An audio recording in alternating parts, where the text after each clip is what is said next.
एक सरकार की जो जिम्मेदारी होती है वो बिल्कुल ही जीरो टारगेट है। एक इतनी बड़ी त्रासदी हुई है और आप 2-2 लाख की घोषणा यदि कोई सरकार करती है तो इससे बड़ी कोई विडंबना की बात नहीं होती। और यही रंग यदि कोई जातीय द्वेष से हो जाता है, यही घटना किसी जाति या रंजिश से हो जाती तो अब तक लगभग बड़े आंदोलन भी हो जाते हैं, लगभग पैसों का भी अंबार लग जाता है। और यदि प्राकृतिक आपदा होती है तो भी सरकार की जिम्मेदारी बनती है कि उसमें पीड़ा कोई कम ज्यादा उसका भार अलग अलग नहीं अपन मार सकते हैं कि भाई रंजिश से हुआ तो इतनी पीड़ा होगी और प्राकृतिक आपदा से हुई तो इतनी होगी।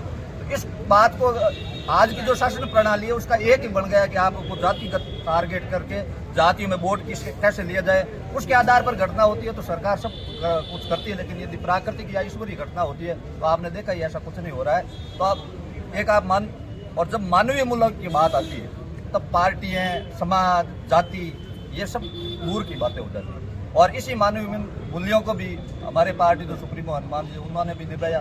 सर्वप्रथम यहाँ से पीड़ित परिवारों को मिलने के लिए भी आए और जब यहाँ से वो सांसद लोकसभा चल रही वहाँ पहुँचे तो सबसे पहले 25 सांसदों में से राजस्थान में सबसे 25 सांसदों में से उन्होंने सरकार है जो इस मामले को नजरअंदाज कर रही है, सिर्फ 2-2 लाख का पैकेज क्या कहना चाहिए मौजूदा गवर्नमेंट के बारे में? बिल्कुल यही तो है आज की जो परिवेश है, सरकार शासन प्रणाली का यही बन गई है कि जहाँ पर मसाला मिलता है, जहाँ जातिगत वोटों का धड़ा इकट्ठा हो जाता है वहाँ पर तो सरकारें सहायता में आ जाती है। कहीं पीड़ित है, कहीं शोषित है, प्राकृतिक आपदा वहाँ पर बिल्कुल ही जीरो टॉलरेंस पर ये रहती है, बिल्कुल ही उनकी नेगेटिव। और अब की बार ये जो धरना है इसी धरना देने की नौबत भी नहीं आनी चाहिए। 8 दिन हो गए हैं।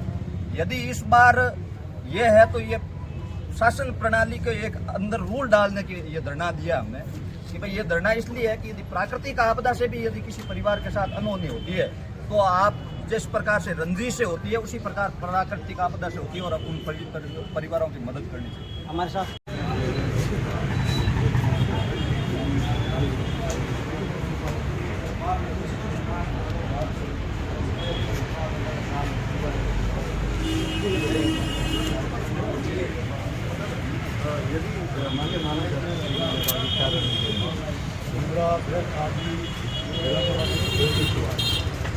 और ये वास्तव में दुखद है, बहुत बेविधन घटना को देखते हैं और बात तो नहीं बनी हुई है, असंवेदनशील बनी हुई है। सरकार को आगे आकर के और इस प्रकार की धरने और प्रदर्शन की नौबत आनी नहीं चाहिए थी। सरकार को पहले ही इसमें कोई एक्शन ले लेना चाहिए था। आप देख रहे हैं कि वास्तव में जिस परिवार में अभी पीड़ित जा रहे हैं